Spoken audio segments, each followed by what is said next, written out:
This is the story for the folks who take a shower after work. Now, progressives, we need to give thanks, help, and support to our public school teachers across America.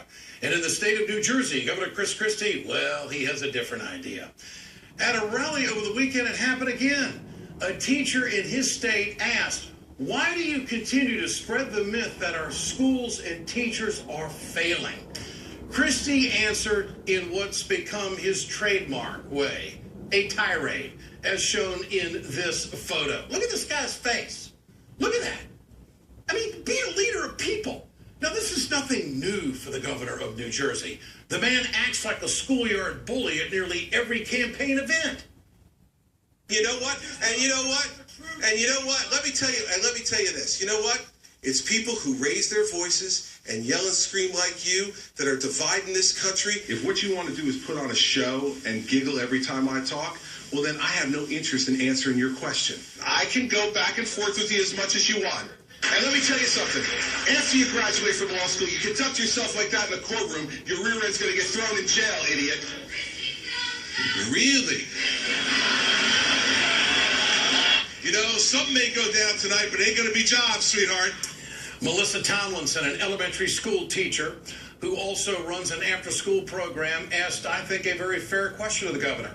New Jersey public schools have performed well on the metric most school reformers like Christie himself believe are the most important telling about academic achievement, standardized test scores. This doesn't seem to matter to Christie. The governor cut more than $1 billion in state aid to schools in his first year in office. You actually have people seeking high office in this state who say that having 200 schools that are failing in New Jersey is acceptable. And I assume for those folks it is acceptable because I assume their children don't go to one of those 200 schools that are failing in New Jersey. Scolded teacher Melissa Tomlinson wrote an open letter to the governor after their confrontation. She wrote, you are setting up teachers to take the blame for all of this. You have portrayed us as greedy, lazy, money-draining public servants that do nothing.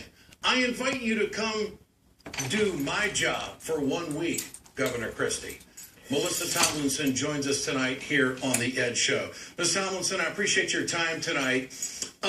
Your response to the way that the governor responded to you, was it demeaning?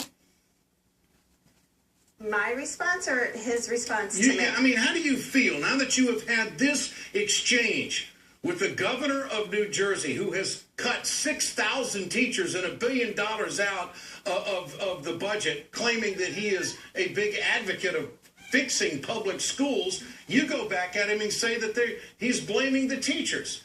Break it down for us. Well, like you said, the governor cut $1.3 billion in education funds when he first became governor, and he goes around now touting about his education budget of almost $9 billion. But that's not taking a lot of factors into account. That's not showing us how much money is actually going into the classroom these days. Districts all over our state are feeling the pressure of trying to meet their budgetary needs. We have these new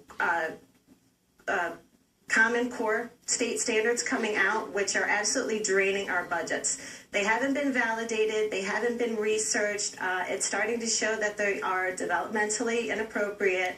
They're tied to standardized testing, a new format, which is going to be expensive for the state. The whole package that the educational system itself is being sold needs to be analyzed. There is not a lot. I was very taken aback. The phrase "you people" just kind of, I didn't know what he meant by that. I wanted to get some points in with him, wasn't able to. That's why I wrote that letter the following morning. So he said, "I'm sick of you people." Was that the direct quote? That was what I remember it as being. He says it was something different. I'm not going to get into a he said, she said type of thing. I do have a reporter who snapped the pictures backing up what I said. The whole reference to you people was demeaning in itself. And then at the end of the conversation, when I was still trying to have the conversation with him, he just looked at me and told me to go do my job. What was the response of the other people in the crowd that were looking on at this exchange? The crowd actually cheered for him. It was a little bit scary. They tried debating with me as well. One person turned to me and said, "Honey, you're in the wrong place for this." I just kind of looked at her. I shrugged. I said, "I know. I had to do it."